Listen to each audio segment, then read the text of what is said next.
faut savoir que ça a été quand même une des premières stations à accueillir des Coupes du Monde FIS. On peut dire maintenant que ça a pris un peu un statut de classique. Et c'est un tracé vraiment qui est sympa parce qu'il est sur un terrain naturel qui est déjà très vallonné, donc qui permet d'avoir vraiment une variation dans les modules, dans les rythmes, dans les vitesses. Et là, on a vu aussi d'avoir des dépassements. Donc c'est un tracé qui est intéressant. Pour nous, c'est quand même super important parce que cette année, il y a 9 étapes. Donc après, tu peux jouer un général de la Coupe du Monde.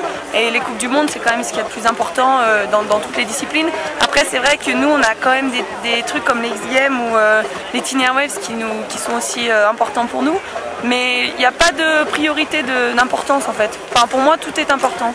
Quand on est au départ d'une course, que ce soit une FIS, une Coupe de France, les X-Games, t'as toujours envie de gagner, quoi.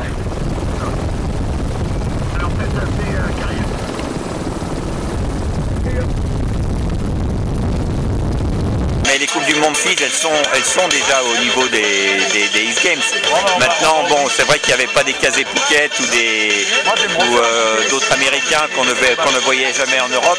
Mais on voit qu'un Thomas Kraus qui est là, bon, il est devant un Casey-Pouquet.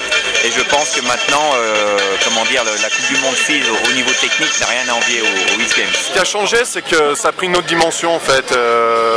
Avant, pour aller voir les étrangers, notamment les Américains et Canadiens, il fallait aller aux États-Unis et on ne savait pas trop ce qu'il valait.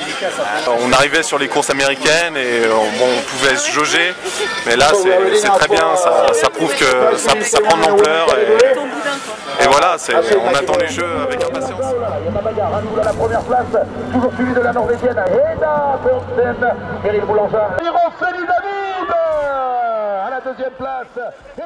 Encore une victoire, hein. L'année commence bien.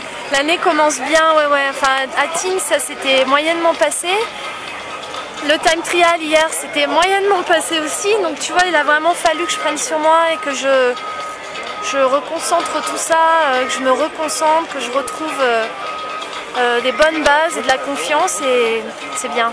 Aujourd'hui c'était magnifique, tu vois, il a neigé hier, donc là on a skié sur de la neige fraîche bien tassée. Un magnifique ciel bleu, les arbres, les petits sapins couverts de neige, enfin ambiance carte postale à la montagne, les gens sympas, donc magique quoi.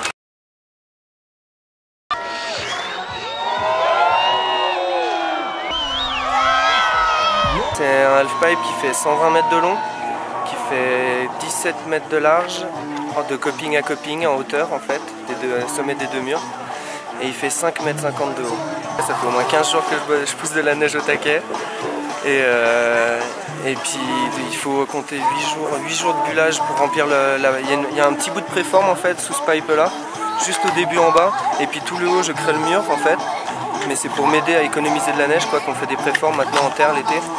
Et là il m'a fallu 8 jours parce qu'il n'y avait vraiment pas beaucoup de neige et puis les conditions météo ont été vraiment difficiles ces 2 dernières semaines entre la pluie, le föhn et puis le froid qui arrive maintenant et qui m'arrange beaucoup pour que ce soir ce soit un bon show.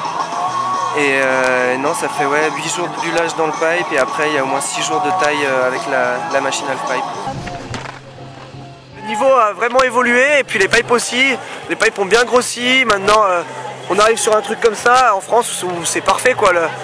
Tout le monde dit que c'est un super bon pipe, même les ricains sont plaisent dessus, donc nous on est contents quoi. Et on voit que le niveau, grâce à ces meilleurs pipes, ça va plus haut, il y a des tricks plus techniques et ça fait du bien au ski quoi. Justement, monte à combien de mètres au-dessus du pipe en compétition ici? Bah ouais, les meilleurs, ça doit être Kevin Rolland, il doit monter à 4,50 mètres, pas loin de 5 mètres je dirais. Il y a quand même du niveau, il y a quand même pas mal d'étrangers. Les riders qui sont présents aujourd'hui sur la Coupe du Monde et qui vont faire les X-Games, donc de 3 noms, il y a Mike Riddles, il y a Justin Dory, il y a quand même du monde qui fait quand même les X-Games et qui est quand même présent aujourd'hui. Ça va être quoi les clés en fait? Vu la taille du pipe, je pense que 4 à 5 sauts maximum dans le pipe et il va falloir faire des cork mills, ça veut dire 3 tours sur soi-même en position des accès, switch cork 720, on part en marche arrière, on fait 2 tours à l'horizontale, il va falloir faire des 900, 2 tours et demi, des 5-4 et puis des flat spins, c'est des rotations à plat, etc. C'est assez technique mais il faut regarder. C'est assez important pour eux parce que c'est là où ils s'identifient vraiment. Bon, la semaine dernière on était sur les Teen Airwaves, c'est vrai que c'est un événement aussi important, mais c'est complètement autre chose. C'est un événement qui est les Teen Airwaves, c'est un seul événement. Là, une étape de Coupe du Monde, il y en a plusieurs dans les stations, et c'est vraiment là où les jeunes riders s'identifient vraiment et où ils peuvent marquer des points pour notamment avoir des places sur les X et se démarquer par rapport aux autres riders. Des résultats sur une Coupe du Monde en pipe notamment, c'est clair que ça compte.